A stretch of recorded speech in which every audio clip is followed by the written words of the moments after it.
Alright, welcome back to the tutorial series. And today we're gonna take a look at how to use brushes, brush alignment, and alphas slash stickers.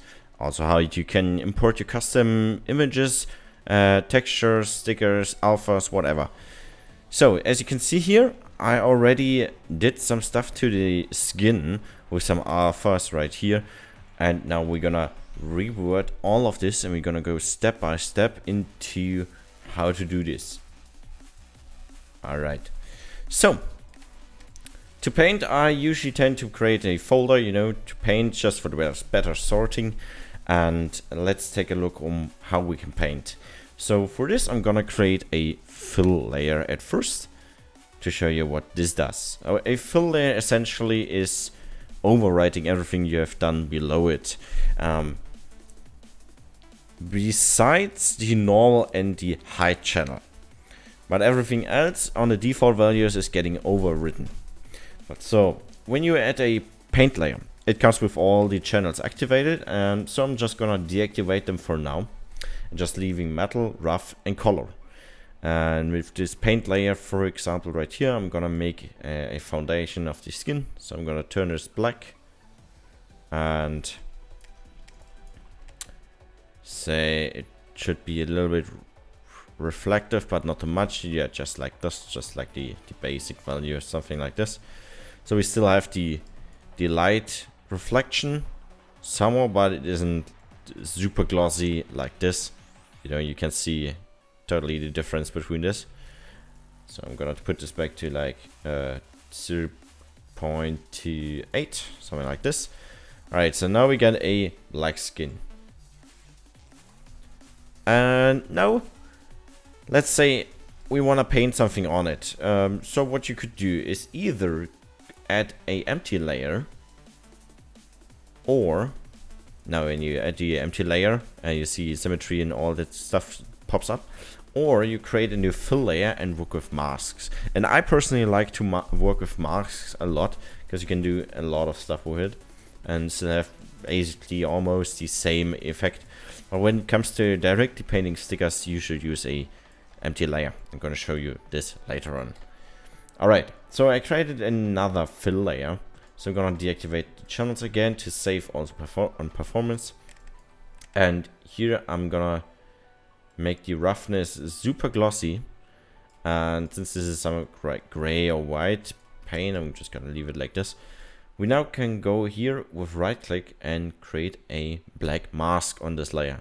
Now you can see we can see again the black foundation of the skin again. Or you can see by default you have already activated a brush. So if I come here now, I can brush around with it, and we have already symmetry. As I said, can deactivate it here. So you could now paint with this, but how about all the kinds of brushes? So if we go to the shelf,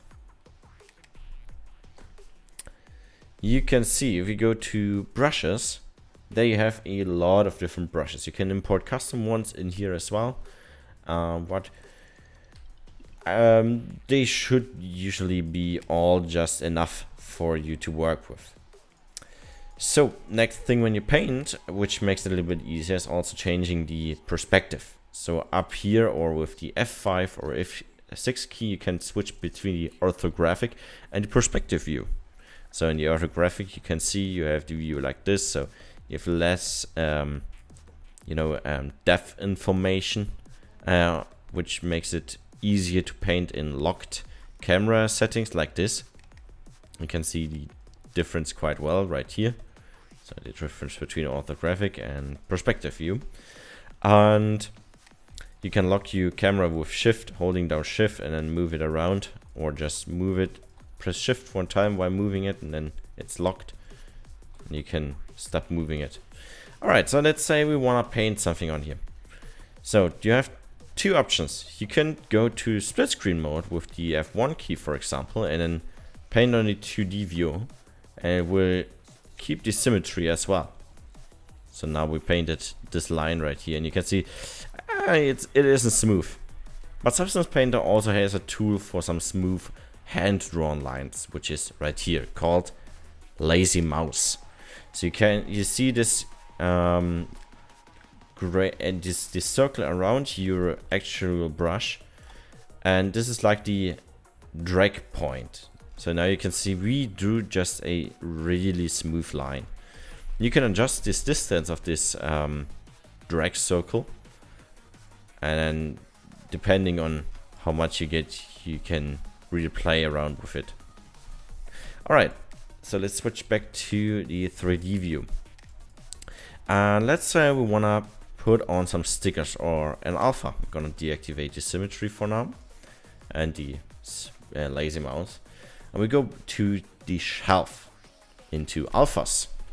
So alphas are black and white pictures in PNG, JPEG or something like this. They are not transparent, but they are black and white. You have to remember that black doesn't get painted, but white does in Substance Painter. So what we could do now is, for example, we could take this shape right here, and let's say we want to paint it just in the middle of this. Now you can see, oh, what is this? The brush aligns to the surface where you are pointing it over. So what can we do? Would it still work? I'm gonna try to paint. Oh, it doesn't work. Why doesn't it work? Well, the thing is that the pivot, or basically, you know, when you scale down, you can see where the pivot is because it gets smaller. The pivot of your brush is on a surface that is part of a different texture set. So this would be on the details, probably. Deactivate it. There you have it. And you could only paint on this if you have selected it. So if we want to paint basically this arrow in this direction on this specific place, we can utilize the 2D view. I'm gonna rotate this to like 90 degrees, or you can put it in manually here, and now I'm just gonna switch the alignment. And this is the thing with the alignment, as I said.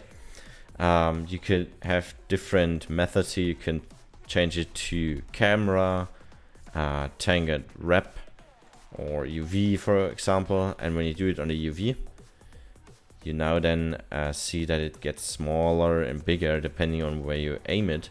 That's because the size space is an object mode. So we're just gonna switch this to texture, and now it won't get bigger and smaller. So I'm gonna paint it here, and voila, there you have it. Now you just have painted this triangle right here, and put it here as well to see the effect. And we just painted this on his mask. So if disabled, you can clear the mask, you can remove the mask, all this kind of stuff.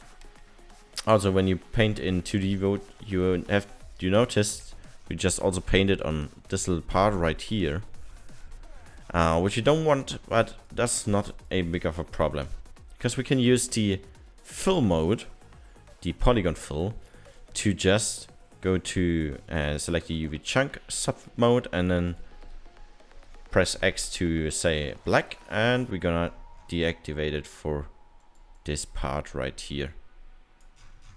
So we only have it on here. All right. So how can you import your custom alphas or pictures? Let's say I want to import a picture. So what I'm gonna do is I'm gonna go to picture, go to Uplay, or maybe here YouTube, for example, go to some logos, and for example here I have a logo from Crown, a different YouTube channel who does some TrackMania videos, not TrackMania, Need for Speed, or I could just take my own logo. So I'm just have this black and white as a PNG, and just gonna drag and drop it here in the shelf, and now this window pops up. So I can add a search prefix like MCYC and say it's an alpha, and you can say that it should be imported permanently or just in the current session or to this specific project. I say from me, I just gonna say this session. So I import, and now you will find it here in your shelf next, besides it previously being there. So I could just now search for MCYC, and there it would be. So I'm gonna select this. I can see I have my MCYC logo right here. I can paint with it. And you see that it is jagged when it comes to the alignment, because there is some kind of a border. This is still due to the UV alignment on the texture size space. So I'm changing this back to object and camera. Gonna rotate it back to 0. Not camera, but tangent and wrap the alignment, and then paint it over there. And now you see you don't have any pause in between it, or any change in the position. Alright, so this is how it works. Pretty easy, right? What do we want to import custom pictures like? Let's see, a colored logo. Like Shumi skins, how about that? I could just come in here again and put it into the shelf. There's a Shumi. And now I'm gonna say this is a texture, because I had color already in it, you know. And I'm say current session again. There we go. Shows already where I imported this. Shumi skins. There we go. So how am I gonna paint this? So first option would be, or basically the easiest option would be, make a empty layer, a paint layer. We're gonna turn off all the stuff and just the base layer, base color. And now we drag and drop this texture onto the base color. There we go. And now if you want to paint it, you can see we're gonna paint with this texture. But you can see it is somewhat cropped, and this is because it has to be in a ratio of 1:1, so that it doesn't get cropped or, you know, resized in the ratio. Also, you can see that it is smooth on the most outside. That's because we have a smooth brush and in use. So we're gonna change this back to hard. I can see there we have it, and we can just paint on this. Could also turn on symmetry. Now you have it on both sides. Obviously, this is symmetrical. It's just a little bit a problem, I would say. But how about I show you a different way of doing this, which one you don't have the problems of it being cropped. I'm gonna make a new fill layer, and now we're gonna do the same here for the fill layer. I'm gonna go to textures, Shumi, put it on base color. Now you can see it just got laid over the whole skin. So I come here into the 2D view, and I can now resize this, and you can see, oh wait, what is this? It's tiling, it's repeating. We don't want this. So we're gonna change this on the property fill, the rewrap to none. There we go. Now we can also rotate this, just move it into position like this. Put it on here, for example. Now we're gonna fix the ratio a little bit.